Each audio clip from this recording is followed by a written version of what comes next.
I never know if I should wait for the music to finish or not. It's always a tough one to call. I think I waited long enough this time. We're back. We're back with another episode, and not the final episode, but yes, another episode of Let's Talk Security. I have a fantastic guest for you today. People use the expression, you know, very easily. It slips off the tongue very easily, and you've probably heard it a lot. People talk about, you know, she's the Tash Norris of show jumping. She's the Tash Norris of international cuisine. You've probably heard people use that expression a lot. Well, today we are actually talking to the Tash Norris of cybersecurity.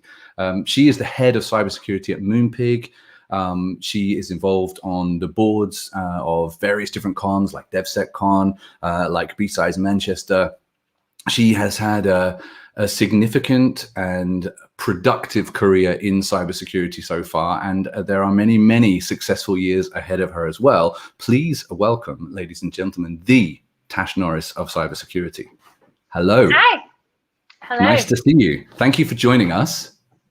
Thank you for having me. I'm very excited. Very excited. You are not just very excited, you're amazing. You are making the effort to join us in the middle of your holiday, right? I am, yes. So it's probably about time I had a break from visiting various vineyards. I was just wondering if it was really good OPSEC, because we're not actually even seeing the inside of your home. I think you got a holiday accommodation just for OPSEC purposes for this show. Very good, yeah. By the way. Yeah, absolutely. Yeah, taking a break from some long walks and vineyards, chucked the rest of the gang and dropped them in the middle of the Sussex countryside. And I'm happy to be speaking to you. And that's another thing that I just thought of when we were talking just before the show started. This is the first all English accent episode ever of Let's Talk Security. So that makes me very happy. So let's talk a little bit directly about you rather than specifically about security, and a little bit about where you work, because I think it helps give us some context for the discussions that we're going to have that are much more focused on security. So first of all, Moonpig. Moonpig's been around for a while, but I suppose, you know, there's it's an international concern, right? It's not a UK focused organization, but I suppose there's a perception that, well, for me anyway, it's like, that's a greeting cards company. It's not, right? What is it? So it's what I would call your ultimate gifting companion. So I've got the line down. So much more than cards now. Flowers, gifts. We've done everything from the letterbox packages where you can get your gin and your wine through, all the way to those kind of more comprehensive gift sets of hampers full of beer and snacks, which is wonderful. But it's not a physical storefront operation. It never has been. No, purely digital, all digital. So we've got US, Australia, and then a UK digital shopfront. So you're one of those organizations. I don't know if this is a Trend Micro expression or if it's a wider industry expression. I've been inside the Trend bubble for so long, it's difficult to know where something came from. But we would call an organization like Moonpig born in the cloud. Is that fair? Yeah, absolutely. We've never had a big physical data center at all. So yeah, we are pretty pretty good on that digital innovation side. We were early adopters of a lot of different types of technologies. And how did you get to where you are now? I mean, head of cybersecurity isn't your first role at Moonpig, I think, memory serves me correctly. And it's also obviously not your first role in information security. So how did you end up where you are right now? Great question. So I started my career in solutions architecture, which is a bit of my friend calls it a catch-all phrase for pretty much anything in tech. You can be responsible for all sorts of things. But I started on a graduate program in financial services in architecture, did that for a few years, loved it. I am what you would call a recovering diagram drawer. And I think the pandemic is really taking me out of my comfort zone. I'm very used to drawing diagrams, even still now, and there's so many wonderful virtual digital tools, but I still will draw diagrams on pieces of paper and hold them up to the screen for no reason other than it just makes me feel really good to draw diagrams again. Look at this. A history of episodes of Let's Talk Security that I just threw on the floor today. Exactly the same. But then I was a solutions architect as well. That was actually 14 years ago what I joined Trend Micro as. That was my job title back then. So yeah.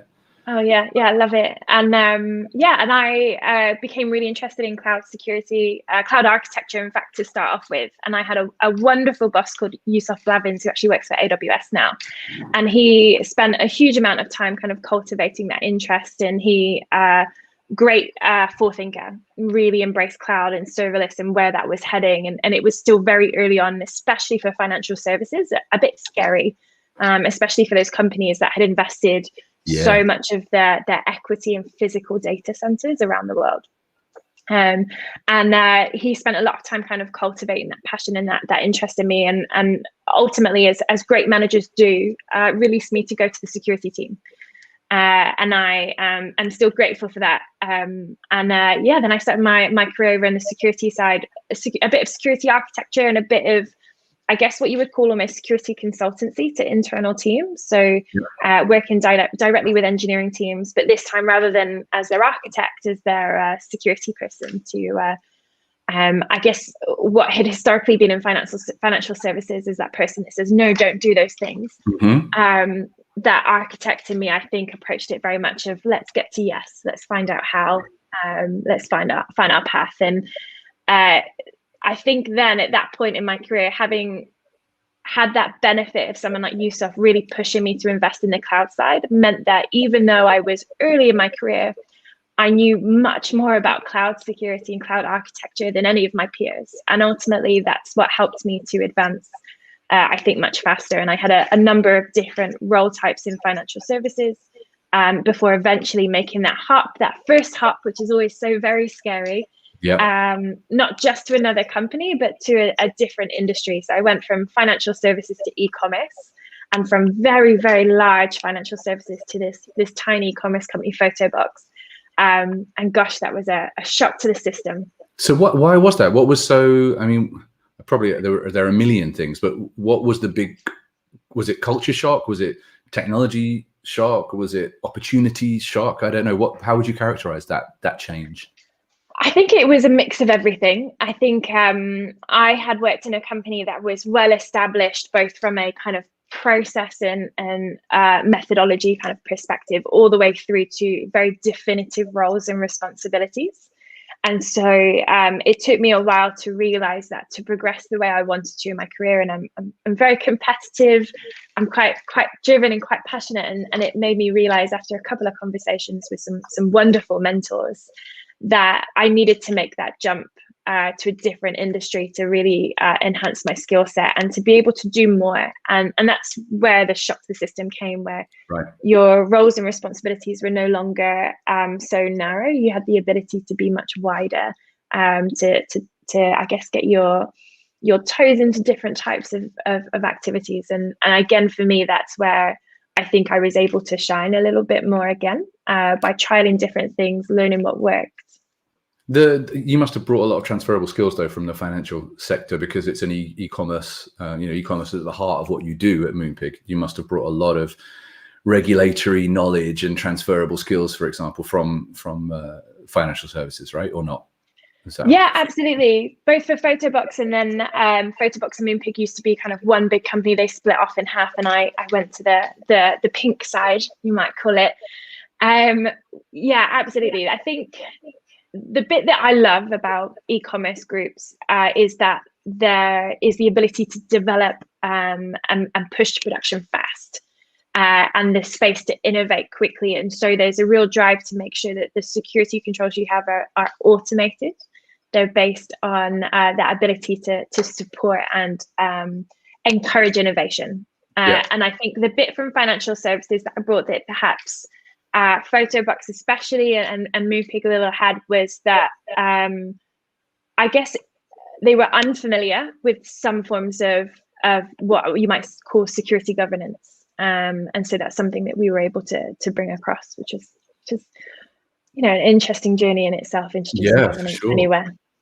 So, I mean, that you already mentioned a whole load of interesting areas that you kind of just mentioned in passing. So let's pick up on some of those, just because that's where the conversation is right now. We spoke earlier on that Moonpig is kind of a born in the cloud operation, and that you've never actually had physical data center presence that you own anyway. Obviously, you're present in a physical data center somewhere, but not one of your own. And you mentioned cloud security, and you mentioned automation, and I know that you're a review board member for DevSecCon, so obviously DevOps and DevSecOps. Although actually there are several people who really despise the term DevSecOps. I wonder if you're one of them or not. Are big, deservedly big topics of conversation in the security world right now. How has the practice, the theory and the practice actually, around embedding security in a DevOps environment, how has that changed over the course of your career? I think the biggest one for me is that security teams have started to tweak that they should hire and be engineers. I think that personally, especially in an e-commerce world, I think that we need to utilize and adopt the same ways of development as our engineers. We need to be familiar with it. That helps us to be way more empathetic to the way that they move. But for me, that's the biggest change. I'm no longer, I guess, researching the best practice guides from OWASP or NCSC or NIST, and then asking engineers to work out how they implement it. My team are actively working with engineers, or part of those engineering teams, whether permanently or temporarily, to be able to embed those controls. And I think that level of involvement and knowledge and empathy to really truly know the pipeline that your engineers are working with really helps. I think historically, security teams have gone, we should introduce, pet peeve of mine, we should introduce something like SAST to the pipeline. And I know we might get to AppSec later. And SAST should break the build if it finds anything wrong. For me, that's the security team that maybe just doesn't truly understand the pipeline. One, because breaking the build is irritating, and most SaaS tools will find something that's wrong with your code, whether that's actually a problem or not. But two, depending on how big that repository is, that scan could take a really long time. And if what they're trying to deploy is a bug fix or a test, or even just a small change, having to wait maybe 40, 50 minutes for your pipeline to complete is an absolute nightmare. And so having teams that understand and are familiar can perhaps scan on PIs instead becomes really interesting. And for me, that's where the real difference came in. So what are the kinds of, if you're talking about, for example, things that break the build, and the last thing that developers want is someone to get in the way of their highly agile CI/CD DevOps methodology and pipeline. So how does security work in that highly agile world, and even more so in a serverless environment? Because at that point, obviously, you've got to rely on having security embedded within the code, because there's very little else that you have any control over. So in your world, how does security work in those environments? So we have, I guess, a number of different touch points that I think anyone can use when they are working with that type of architecture, that type of estate. I feel like I might say this a lot, there's a wonderful diagram that actually, I used to work with John Hawes from Photobox quite a long time ago, who started, and then Sonia Mossa, an amazing AppSec engineer. She kind of started to finish, and then we've kind of evolved over at Moonpig, that covers, I guess, that full software development lifecycle, and then different touch points throughout. And what we've started to do is look at kind of throughout that evolution of security at Moonpig is where are the most important places for us to have that touch point within the lifecycle, and then where do we automate? Where can we automate first, and then where do we need greater maturity before we have it kind of fully embedded? And that then helps us to cover everything from threat modeling and SAST, DAST, pen testing, all the way through. Now that's very AppSec heavy. Yeah. The other piece that helps us to, I guess, involve that security aspect is that we deploy our infrastructure, as many companies do, via Terraform. And so there's some wonderful open source tools. TFSec is one of them, that allows us to have a similar level of security controls over that Terraform your infrastructure as code piece, which is wonderful for me, because it means that we can start to automate that build as well. Having come from that kind of traditional architecture role where we would perhaps do the threat model of our diagrams, then we would get 4 or 5 different teams to build it, because you'd have a database team, server admin, a VM team. And then someone else would deploy your software code on top of that. Actually, what we have now is one team doing your infrastructure and your application code, and that allows us to scan then as that pipeline. And then what we've been able to do, looking at all of those different stages, my diagram, because I love it, is we've been able to look at, okay, well, now we've got scanning of our infrastructure code, scanning of our application security code, but then we've got those human element touch points as well. So we've got threat modeling at the beginning, we've got pen testing where appropriate, and then we start to look at some of those more interesting and more fun tools. So our security tests that we might write off the back of a threat model, DAS tools, as well as scanning of our environment when it's already in production as well. And I'm really interested that obviously, in that kind of agile environment, how often are you pushing new features, new functions, new build stuff? How quickly do you iterate that stuff? Gosh, anywhere between 10 and 20 times a day. So how does any organization, I'm not asking how you do things, I'm asking for your opinion on how things should be done, which I suppose is possibly a slightly different question. How does an organization secure from initial development of code, from pulling in libraries from various different sources, both public and private, from making sure that you're not embedding things in something that's being pushed to production that shouldn't be embedded within there, for looking for misconfigurations critically? I think that's probably the biggest area of concern from a security perspective, for finding vulnerabilities. How do you inject all of that automation into the process? Do you have an overarching vision of everything that you're able to sit back and say, here is my God mode? Or do you piece together a lot of best of breed things where you get really effective this and then you have really effective that? How do you work? How should one work? So I think for me, if I take a step back, I think the first thing to understand is, what am I trying to protect and what's the value of the thing I'm trying to protect? It's so easy as a security person to dive straight into that people, processes, technology, and start to list off all of the various things that we should do, from security champions through to threat modeling to pen testing every deployment, and having someone manually review all PRs before they could be pushed to production. But actually, it's about balancing that risk and the value of the releases that you have, as well as the resources you have available, and the maturity of your environment. So once you get an idea of what it is you're trying to protect, the resources you've got available to you, and that, I guess, that risk-value balance that you're trying to achieve, because ultimately, whoever you are, you're employed by a business that needs to produce a product. So I think once you've got a lens on that allows you to build that roadmap that can help you identify those key components you want to get right first. And I'd always vote for and advocate for automation first where possible, because that releases you to go on to the next thing, whatever that thing might be. But I also appreciate that depending on the resources available to you, that's not always possible.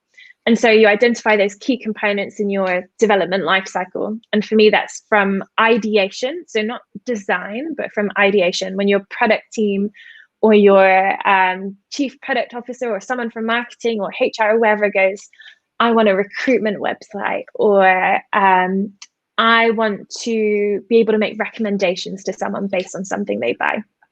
All the way from that ideation stage through to kind of post-production, something's been up on your website for 10, 15, 20 years. That's where I think some companies go wrong, is they think, oh, that's old, it's been there for ages, let's just not touch it and pretend it doesn't exist anymore. It'll be fine, walk away, look that way. Yeah, exactly, just don't, it will be fine.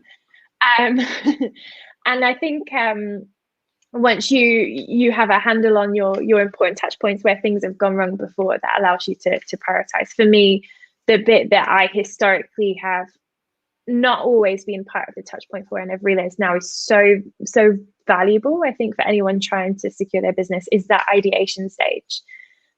Because what that allows me to do, and I'm sure it's what many people love doing, is get a bit of a head start on that R&D side. So when someone says they have this crazy idea, for me, a great security team is one that, you know, quickly goes, okay, how do we make that happen? What cool stuff can we do? How would we automate? So that when you get through to the design and the development stage, you're a bit of ahead of the curve. You know what common threats are for, I don't know, containers or AI engines, whatever it might be. And so you're able to facilitate and support your teams in their innovation, rather than be like, whoa, hold back. We need to do some research before you can go any We haven't further. done anything on this yet. Just wait for us to catch up with you. Yeah. Which I suppose is where security operated, right? There was certainly, in my experience, working at a big systems integrator that doesn't exist anymore, before Trend, there were very much silos. There was the there was the desktop silo, there was the server silo, there was the network infrastructure silo, and security and privacy actually was the last silo that was added to the stack, if you know what I mean. Things were built and designed from the cables to the GUI, and then it was handed off to security. They're right, now you people make that secure. So you're talking basically about breaking down those silos and injecting security into every stage of a build, whatever the build might be, right? Yeah, I think, and this will forever be a problem and will forever keep us in jobs, but there's always going to be something that adds friction, and that friction is going to cause someone to take another route. I think everyone's seen those pictures online of big gates in the middle of open fields with no fence, and so people just drive around the gate, right? And so many people have attributed that to the security world, and it's so right. And I think I've learned now that it's much more effective, and it's easier for me, it's easier for CTOs everywhere, for marketing teams everywhere, if you are able to be part of those initial conversations, those ideation phases, so that you can get the head start that you need to do the right thing, as well as set expectations, because there may be times where you do need to say, actually, if you want to do that thing, sounds great, but I need this investment. And I think it's important to have data points to be able to support that conversation, because there will be times, there's always times where security teams feel like they need to say no. And for me, I think what I've learned and what's been important for anyone kind of building that security program is that, first of all, you can have those foot stomps if you need to have them. That's what I've called them before, like what am I really going to be throwing my toys at the pram for this week, or what am I really going to be frustrated for? And actually, is it worth it, and taking that step back? But equally, if I do come across something, certainly not weekly, hopefully maybe once or twice a year, that I do genuinely feel passionate about, rather than no, you can't do that, it becomes a case of, actually, for us to facilitate that, this is the budget that I need, or these are the resources that I need to help you get to yes. And I think reframing that conversation is certainly, in my career so far, allowed me to work much more closely with engineering teams and marketing teams and product teams, rather than against them, rather than be that gate, rather than create that world of shadow tech or shadow marketing websites, which I think engineering many of and us. security, that's always been a huge friction point, or a huge area of potential conflict and breaking activity, which, if you're in the world of development, particularly cloud-based development, modern development, any kind of deceleration is going to be a large source of friction, right? And that's what security traditionally has been. Another area that I know that you are that floats your boat, and actually that you've mentioned a couple of times already, is threat modeling. So take us a little bit through how threat modeling works for you in a born in the cloud business, because I imagine if someone is in a more traditional area, that they may have a very different perception of how threat modeling works and what the outcomes of that might be than you. But I also imagine that the world that you operate in is one that everybody will be operating in within probably the next 5, definitely the next 10 years. So how does threat modeling work in that highly agile environment? Do you have constants, or is the only constant change? I think I'm gonna bring you a bit on a threat modeling journey before I get there, because I think it's a fun way to explain why I get so excited about this and why I've got so many perspectives. So I first learned about threat modeling way back early on in my career in financial services, and someone gave me Adam Shostak's book on threat modeling. And I devoured that book. It was one of the first security books, if you can call it a security book, that I was given. Although I'd argue one of my first security books is actually a book called Continuous Architecture, which doesn't mention security at all, but it's a wonderful book if you're an architect. And I devoured that book. I think it gave me a really interesting perspective as someone who was early on in their security career and felt like it was difficult to add value. You know, when you're still learning, there's so many people that know way more than you. Learning to ask the right questions of people in the room that are, you know, hugely knowledgeable about the things that they're building, help to pull out security threats that they would never have thought of by themselves. And they didn't necessarily consider them security threats, just things that impacted the availability of their platform or the integrity of their platform and the confidentiality of it. And I think that then gave me a level of confidence that I hadn't had yet in my career in that security world. And so Adam Shostak's book became a little bit like a Bible for me. And then I actually met him at a conference. It was called the Open Security Summit, and it was a very interactive conference. The idea was that you would listen to a talk and maybe you would have some roundtables and you would discuss some ideas. And I mentioned kind of a way that I use threat modeling with teams that are maybe a bit unsure about security, or when it's a technology that I'm not familiar with. And Adam, very wonderful, very friendly, very down to earth, considering the impact that he's had, I think, in our world. That's a really good point, Tash. And I went, and I was like, thanks, Adam. And he, for me, not only was he, and I hate this term, and I know many people do, but like a bit of an infosec rock star for me. He certainly might not be a traditional rock star type, but also was someone that unlocked a lot of confidence for me, and so was a mentor without even realizing he was a mentor. And he, I actually spoke to him after. I very nerdily asked him to sign my copy of my threat modeling. Brilliant. Why not? That I carry everywhere.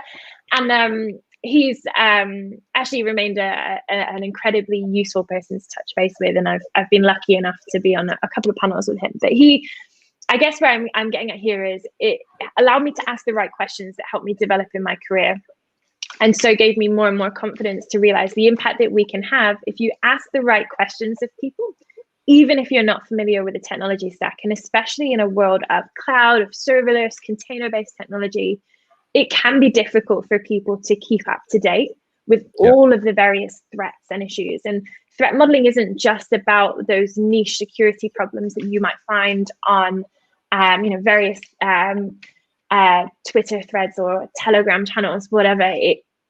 There genuinely are very traditional bugs in the way people build with these things, whether it's around authentication, it's probably one of the most common, encryption. And so for me, threat modeling really even the playing field, I think, is I came through my career there.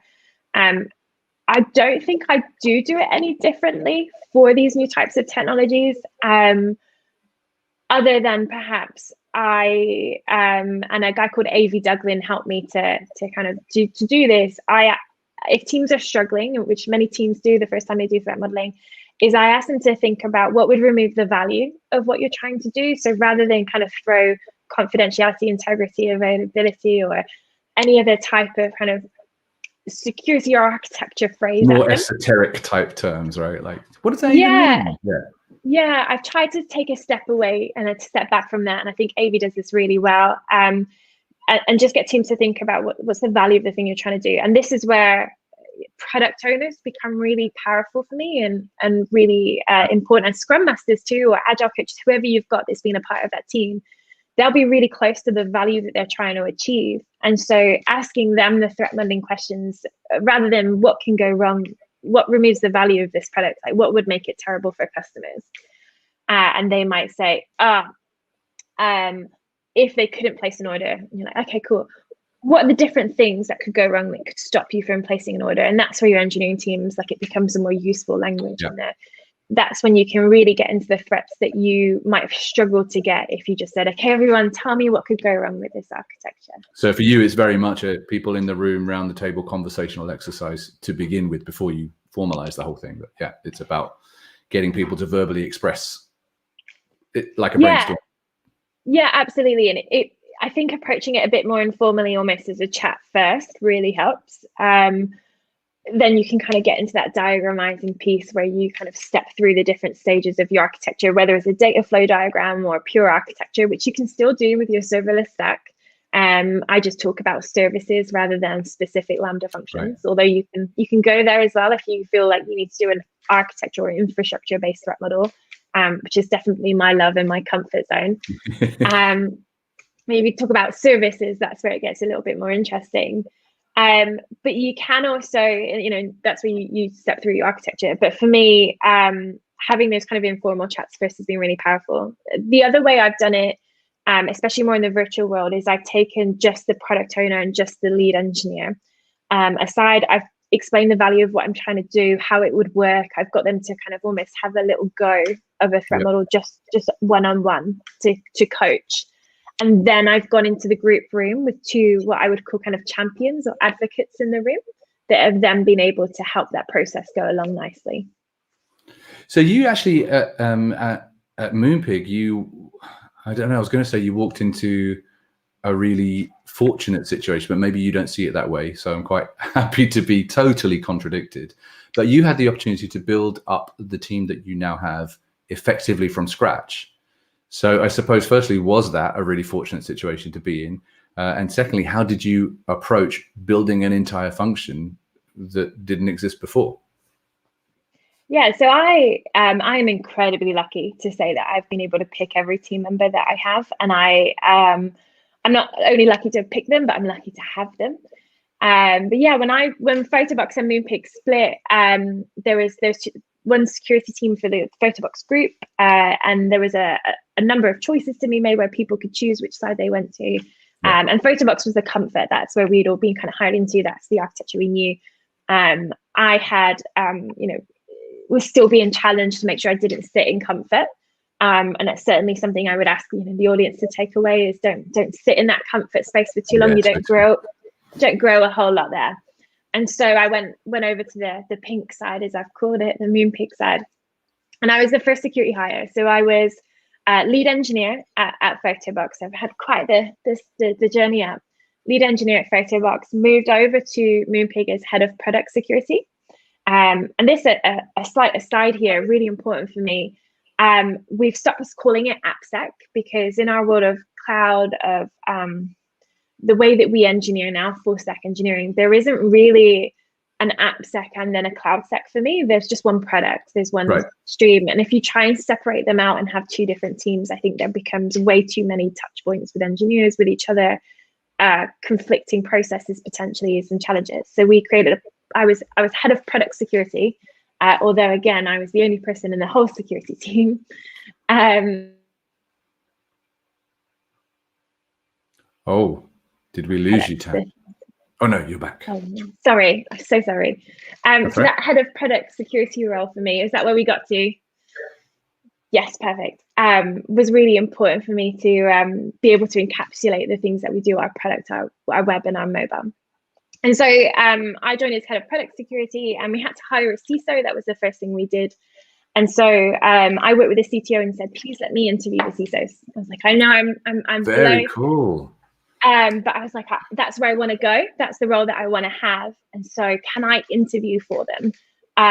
So I didn't want to interview to be the CISO. I asked to interview the CISOs that would be coming in so I could learn what they were pitching themselves at, the types of things they were saying, what was important to the people I was interviewing alongside. Originally, I was going to ask just to watch the interviews. And then I was like, no, go for gold, ask to be a part of the interviewing panel. That takes some courage, right? That just even, I mean, I'm breaking your story, but I'm impressed by it. That's why I'm breaking it. That takes some courage to even ask that question, I guess. But maybe the environment is one where you were made to feel comfortable asking that kind of thing. Yeah, absolutely. Very much. And the CTO was super receptive. I think he was keen for someone else to kind of ask some of those more techie security questions. I guess just to, not that you necessarily expect the CISO to be super hands-on, but because we're so small, I think for us that was the right thing. And so, yeah, we interviewed a number of really good candidates. Some I actually have kept in touch with today because I thought they were wonderful people on a similar journey to me. And so that's what it came down to, was we got to some final candidates, and our CTO and our head of people, wonderful woman called Sasha Watson, went and had a conversation, and they came back to me with, we've got some wonderful candidates in that final stage, but we also think that you're comparable. And actually, if we take a step back and think about your career journey and where you want to go, I wasn't there yet. And I recognized in myself, I wasn't there yet. However, they were willing to take that risk. And I think what they had recognized and I hadn't necessarily seen, and what I'm conscious of making sure I see in my own team now, is how do you make sure there's space for that person to grow and to move? And their concern was they bring someone in, if I was already doing well, would I just move on? And so they took a punt. And I think it was like last February, they said they would take the punt. They would let me have free reign for a bit and see how it goes. And yeah, that stuck. So I'm still going. And I've hired my team out, which I've incredibly enjoyed doing. It's been like you said, you're very lucky to have been in the place where you could choose them all, and very lucky to have all the ones that you chose as well, which is super cool. There's a question come in on LinkedIn from actually a former colleague of mine, Mark Nunikoven. Hi, Mark. Thank you for joining us. And his question obviously was very specific at the time when you were talking. So I'm going to guess at which particular model he is talking about. He wants to know, did you get a lot of pushback on that model, or did you shape the org around that model? And I think that model he was probably talking about, and I know Mark will jump in if I got this wrong, he was probably talking about keep having AppSec not be separate. So did you get pushback, or do you have trust, or did you build the organization around that model? And if I'm wrong, Mark, please jump back in. That's certainly where I got from that question as well, Petsky. No pushback. I think our engineers certainly build and operate in a way where we don't have back end and then front end. And so for them, having cloud or infrastructure security and then application security was weird, because that's not how they worked. And so for me to move the team to be like that made sense. It's important to note that isn't the only function of my team. I've got incident security operations and incident response. I've got product security, and then I've got my technology risk and compliance. I've got those 3 pillars. But no, the business was incredibly supportive. And I think it was important for me when I came in and I had that space to build a brand new function, to take that step back and make sure that we built ourselves in a way that aligned to the way the business worked. That certainly helped us, I think, get the most done quickest. Fantastic. I just looked at how much time we've been talking already, and I'm kind of disappointed, because this time is flying by. And I think we've basically touched on 3 of the things that I had written down that I wanted to talk to you about. So I'm going to shift gears and move on. You just mentioned security operations, incident response. So that gives me an opportunity for a now very obvious segue into current threats. I know we spoke about cloud and how misconfiguration is one of the biggest current threats, and certainly the one that attackers are leveraging more than anything else, certainly more than vulnerabilities, for example. Leaving aside that, obviously the one big, it's not even an elephant in the room, it's basically the room. The one big thing that everyone is talking about from a security operations and incident response perspective today is ransomware. Is that something that's impacted your operations to date, or is it something that is a lingering concern that you're like, okay, at some point I'm going to have to deal with this? So not impacted to date, which is a nice thing to say, but I'm sure it's a matter of time for all of us. So I would always advocate for speaking kindly for those that have been impacted. It's too easy for us, isn't it, to get down on the companies that have been caught out. Oh yeah, no, that should never happen. Yeah, I do. So I have some wonderful colleagues in industry, and I do know someone that has been impacted. I think there's some, and I think some people may have seen me tweet about this recently. The bit that was really interesting for me, and I think a lot of companies have, is everyone has playbooks, right? Or hopefully you're on your way to building your playbooks out. And so you'll have a ransomware playbook, and that'll talk about what you will do in the event of ransomware. You have your insurance details, hopefully, if you've got it, your crisis management details for your business, and then everything through to who the right suppliers are to liaise with if you need to, depending on what you need to do. The bit that not a lot of people have, and I was chatting to someone who works in a PR company recently who'd done some pretty big ransomware PR pieces of work. and they talked about a ransomware policy. And it took me a while to actually click what she was saying. But what she was talking about was, do you pay or do you not pay? Right. And the importance, and the importance of having that conversation in a unemotional and objective setting. And so having that conversation to know where your heads are at, both at a security team, but at a board level or C level, in a safe environment. So well before, hopefully, any type of event happens. And I thought that was interesting, I guess, on a number of points. One is that you all might differ quite wildly, but also making sure that your team members that might be a bit more impulsive are clear on things like sanction lists and the impact of payment for your sanction lists, or the impact on your insurance. And actually the stance on your insurance. Something I've learned recently is that some insurers will actually always advocate for paying, which is the opposite of what I initially thought. Yeah, and I understand that's sometimes down to the fact that it can be cheaper than not paying and trying to remediate, right? The cost of the remediation could end up, for the insurance company, a bigger payout than the cost of the ransom. And I guess as a threat actor, what the threat actor has to continually try and do is to strike the balance where, for an insurance company, because that's typically, we're moving more and more to the situation where they are the people paying, they got to strike the balance of finding that sweet spot where actually, from a financial and only from a financial perspective, maybe it does make more sense to pay.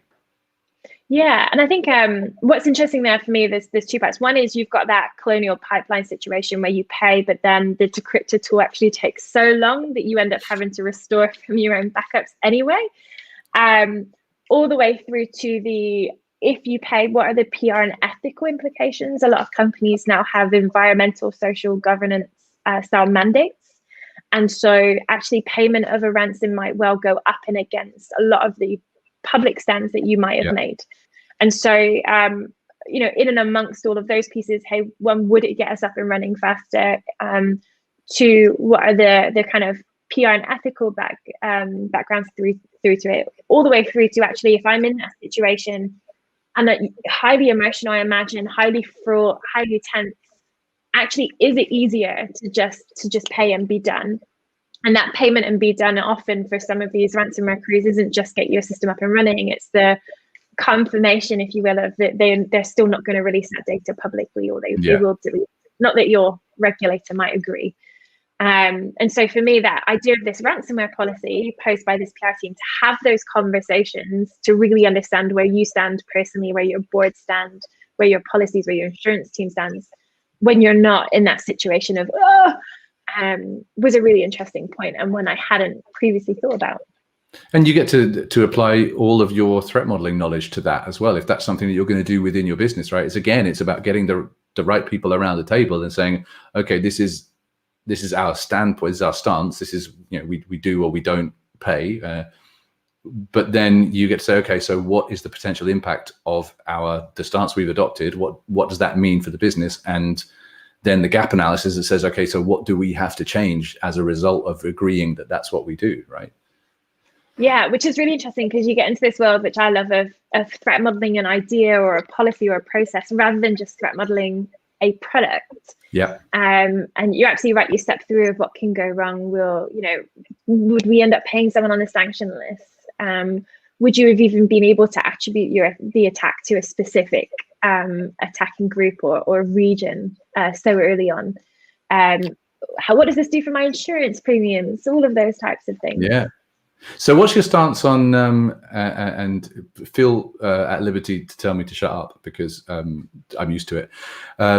What is your stance on banning or not banning the payment of ransoms for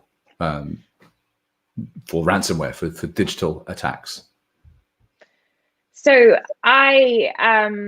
I mean, at a governmental level, right? I mean, like there are conversations at national and international level.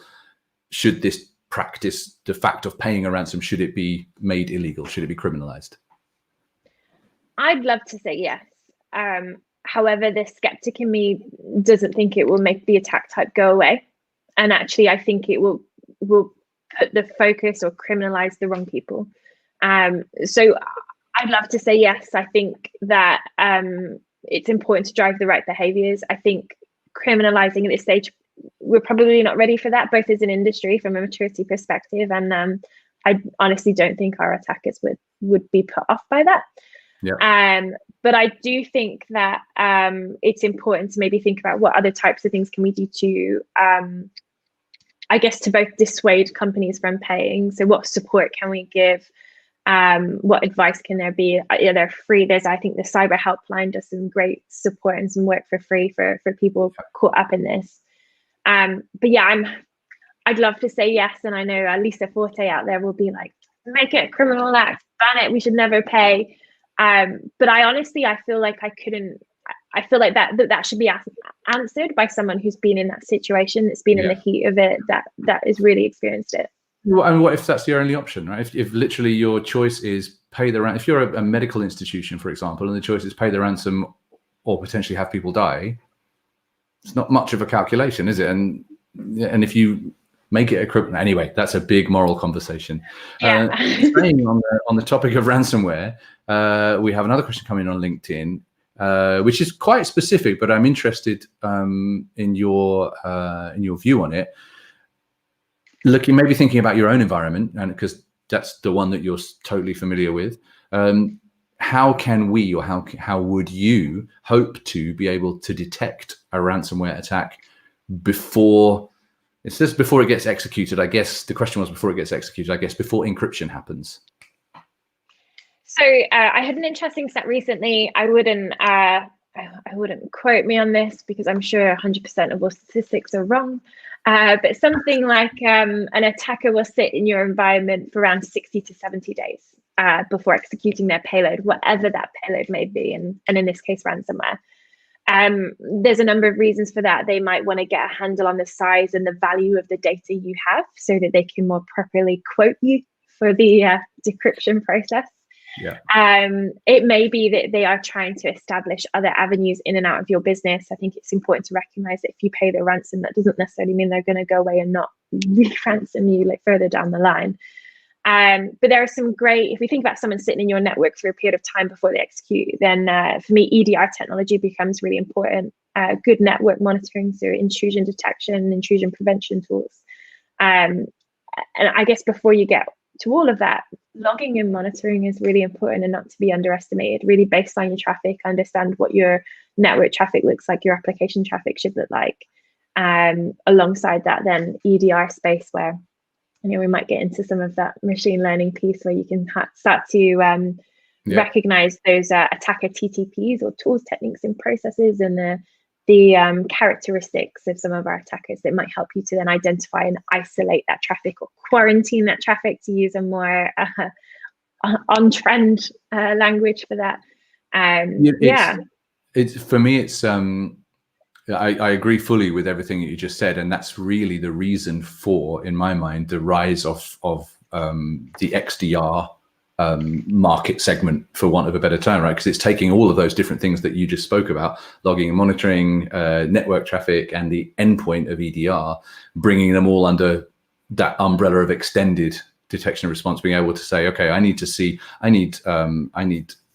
the details about what's happening in my cloud environment. I need the details about what's happening on my endpoint. I need to work out how something initially came into the business, where it traveled to and through, what processes were hooked, what payloads were dropped, and hopefully, as you say, being able to get all of that before whatever your 60 days are up, or whatever the number ends up being. Yeah, absolutely.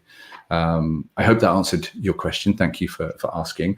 I'm really conscious that I can't believe how quick the time is flying. I'm really conscious we're getting close to the end. And there was another subject actually that you brought up with me that I find really interesting, and I wanted to give you a chance to expand on. When we were talking about the post-COVID workplace, how does the future of the near future, I'm not talking about let's do some far future prognostication stuff. That's a good word, isn't it? Prognostication. But how does the near future of post-COVID look like? And you said to me that you've been doing some psychological safety and mental health briefings, meetings, instructions with teams and for leaders, and that there was a specific relation between that stuff and the post-COVID stuff. Do you want to talk a bit about that? Because I think it's really important. Yeah, absolutely. So the interest in psychological safety for me started a long time ago.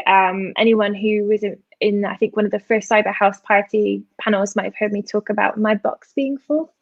A couple of years ago, I was in a role where I was doing that security architecture consultancy role with teams, and a few people left, and I felt like I was being given more and more responsibility, which was both great but a bit overwhelming. And I got to a point where the only way I could articulate how I felt was my box was full. Like, there literally is, you can't put anything else in my box, and please leave me alone. And I remember just not having the words, I think, to articulate how I felt, not having the, I guess, that awareness and education to know kind of a little bit more around mental health and mental fitness, I suppose. And I went to my boss and I said, my box is full. I'm really struggling. I feel like I'm just thinking about my box all the time, and I'm at home and I'm thinking about how full my box is. And I've gotten to a point where I don't think I can even put non-work things in my box anymore. And I can't take anything out. I don't feel like I've got anything to give. And I'm just not being very efficient or very good. And I remember my boss saying at the time, well, we've just got a lot to do, so you'll just have to get a bigger box. Oh, wow. And they didn't, they weren't coming from a place of just get over it, Tash. I think they were just genuinely like, oh, we're all stressed or whatever. Yeah. And that really sat with me. And clearly it's been a number of years since then. And one of the things as I've built my own team, I've tried to be really conscientious of is making sure there's this space of safety that people can tell me if their boxes are full, but hopefully we can work on identifying those indicators that help us to make sure they don't get to that point. And I still didn't have the language for it. And I'll admit I hadn't necessarily done the research or educated myself as much as I should. And I was really grateful to be part of a training module they did for some of the leaders here at Moonpig on psychological safety and safety for our teams. And I took some of the things that we learned that, and I kind of took it a bit further and did my own research, which I would very much encourage everyone to do. And it kind of brought me to, I guess, these 4 areas of focus for my team. One is making sure it's inclusive. We all want to make sure we have inclusive spaces. We open a circle, we make space for people to work. And in a post-COVID workplace where you might have a hybrid model of remote and in the office, that means that when you're in person, remembering to still give that extra long pause to allow people to contribute. Remembering to open the circle the way you sit. If you're in a meeting room with a video, don't sit facing the person in front of you, face the video. So make sure that your space is inclusive. The other area of psychological safety for me was making sure it's safe for people to learn, to ask questions. And again, in a post-COVID workplace, that meant that you were making space for people to still learn from each other. So you were still encouraging, and on our product security function especially, we encourage pairing and pair programming and making sure that we communicate openly. And so making sure that we take important conversations online or digitally, even if we're in the office, so that they're still accessible to other people in the team. And making sure that if we are doing anything where we're kind of teaching each other or showcasing, again, we're still doing that in a way that is digital first or online first, even if we could have the majority of people in person. The other go on, carry on, sorry. That's right. The other areas of safety for me were about contribution and challenge. So again, making it sure it's safe and easy for people to contribute post-remote, and then challenge, most importantly. So making sure there's that space for someone to say, I disagree, I don't think we should do it that way, which for me has been the most valuable way of building our team and our function. I was spurred to think about the post-COVID workplace and the comfort levels or otherwise of people returning back to work when I was having conversations with my kids about going back to school. And I was relatively surprised at the level of fear that they had for returning back to somewhere that they nominally should be, super familiar with and where all their friends are. And you would think, I'll be really impatient to get back to see my friends. But there was a fear, certainly from my kids anyway, of, because they've been remote and because they've had a lack of contact, not only from their friends, but from the teachers, that they hadn't done everything that they were supposed to do, that they've forgotten more than they've learned, and that they will be immediately left behind on resuming their presence in the school building. And I suppose there's a huge parallel for that in the workplace as well, right? Where you're going to suddenly find yourself back in an environment that you should be comfortable and familiar with, but be really worried that maybe everyone else took a massive jump while they were working from home, and that for some reason you didn't, and that's going to be another level of fear for returning, I suppose. Yeah, absolutely. I know one thing we've talked about is even unrelated pandemic fears of actually, I haven't been around crowds for a while and that makes me anxious. Yeah. One of the things for me that's really important is not forcing people back to the office too quickly, or potentially even at all. And then also being cognizant of those timings. If people have built maybe really strong relationships or routines where they want to be able to do the school run. And so it's really important to allow that to still happen and be a part of their life, even though they might want to work in the commute as well. And so maybe it looks at flexible hours. But there's certainly a space for me of making sure in that psychological safety world about learning, contributing, challenging, and inclusivity, not just doing that around cyber topics, but also making sure that we feel safe to say, actually, I don't think I want to come to London in December because it's crazy and it makes me nervous and I'm anxious. Or I don't want to come in until everyone is double dosed from their vaccine. Or I really want to understand your workplace policies and processes, and I still want to wear a mask in the office, which, by the way, if you've got a cold or a flu, I 100% hope that you now have learned to stay home when you're ill. But also if it's just a sniffle, it's like, hey, we've all learned the power of wearing masks. Let's just start wearing masks if you feel a bit sick on public transport. Trend Micro is a very, we're headquartered in Japan and we're quoted on the Nikkei, and we're a heavily Japan influenced organization culturally as well. And that's been a standard part of sort of Asian culture in general, specifically definitely Japanese, is that if you are ill, you wear a mask. And it was the first time I ever went to Japan when I asked a colleague, why are so many people wearing face masks? Because let's not forget, it used to be really weirdly unfamiliar to Western Europeans, or to Europeans in general and beyond, to see people wearing masks in public. And why are people wearing? Are they afraid of getting sick or something? It's like, no, they're sick. That's why they're wearing a mask. I'm like, oh, light bulb moment. Oh, that's a really clever and sensible thing to do. Why have we never done that? I agree. I sincerely hope it's a lesson that sticks. Listen, Tash, it's been an hour already. I usually end this my interviews by asking what's the greatest lesson that you feel that you've learned yourself through this period of lockdown and COVID. Do you feel like you've already answered that question? I guess the biggest one for me is that making that space for psychological safety in your teams. So I'll come back to making that space for inclusivity, to learn, to contribute, and to challenge, and making sure that doesn't just apply to your InfoSec world, but your personal lives, the ways you interact, and that return into work in person, in the flesh piece. It's been an absolute pleasure, Tash. No less than I had expected and hoped for when I invited you to come on the show. Thank you so much I know you're on your holiday and you had to get rid of your family in order to be able to do this. So I am eternally grateful. It's been a fantastic conversation. I'm sure everybody watching has so much to take away from it. And I'm just really grateful that you joined us. Thanks so much for your time. Thank you so much for having me. Great fun. I'll speak to you soon. There you go. Another hour of your lives and my life has flown by. It was an absolute pleasure. I had a list of questions over here on my secret Let's Talk Security boards. And I think I probably managed to get through about half of them. It was an absolutely incredible conversation. We have what I believe, unless one of you steps up and says, I want to be on an episode. We have what I believe is the final episode of Let's Talk Security next week. It's going to be equally fantastic. Please make sure you join us.